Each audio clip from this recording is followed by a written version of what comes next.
Isa ang Catanduanes sa mga unang nakaramdam ng bangis ni Bagyong Uwan. Kausapin natin ngayon si Catanduanes Governor Patrick Azanza. Hello, Gov. Magandang gabi po.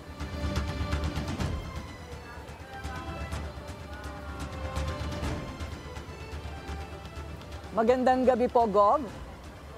Magandang gabi po, Ma'am Corina. Opo, Gov, kumusta na po ang lalawigan dyan as we speak? Ma'am Corina, itong aming naranasan sa Catanduanes, bagamat kami ay lagi ng dinadaanan ng bagyo, ay kakaiba. Dahil nga kung titignan ang mga pictures, kayang sakluban ang buong Pilipinas. Dito po, ang kakaibang naranasan namin, pinaghalong malakas na ulan, malakas na buhos ng ihip ng hangin at saka may kasamang storm surge, Ma'am Corina. Kung kaya naman ay talagang kakaiba ito, nag-implement po kami ng mandatory evacuation at marami ang nailikas. Umabot ng 130,000 families po or 130,000 individuals ang apektado. 25,000 families ang inilikas or 88,000 individuals po ang nasa evacuation centers at saka nakitira sa mga kapitbahay at kamag-anak. So malawak po talaga ang epekto. At sa kasamaang palad po ay may isang namatay doon po sa part na norte ng Biga, no?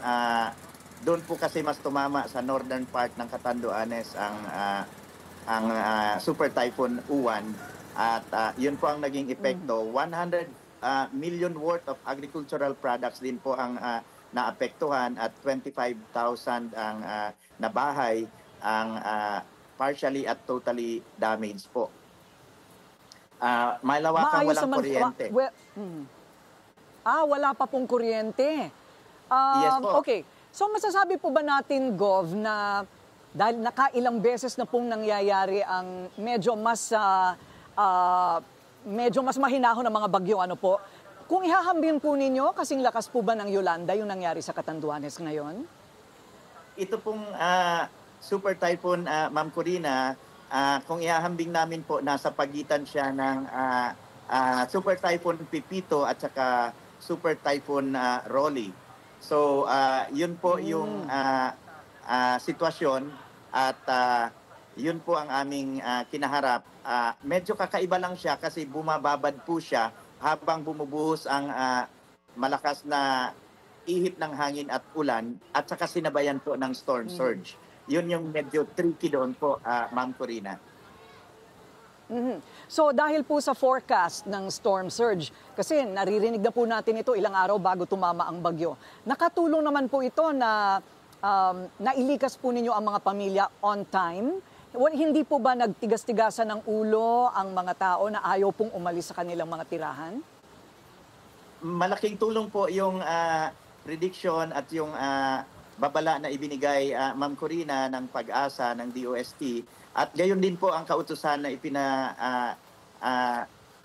dala sa amin ni Secretary John Vic Remulla ayon sa instruction ng ating Pangulo na magkaroon ng mandatory evacuation ng mga tao. At nagpapasalamat po kami sa Philippine Army at saka sa Coast Guard at kapulisan ng PNP dahil natulungan po kami na mag-enforce nitong mandatory evacuation.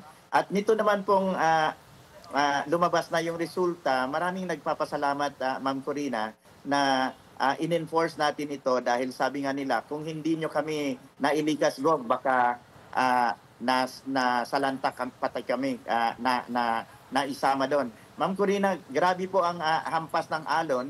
In fact, doon po sa may port area, sa may Imelda Boulevard, nawasak po yung seawall at kung titignan po yung dating pinagjajagingan, yung pinaglalakaran ng mga tao, ay halos parang dagat na po kung titignan dahil sa hampas ng storm surge. at kaya marami pong naapektuhan sa coastal areas at meron din po sa area ng Gugon Centro na binaha po hanggang bewang.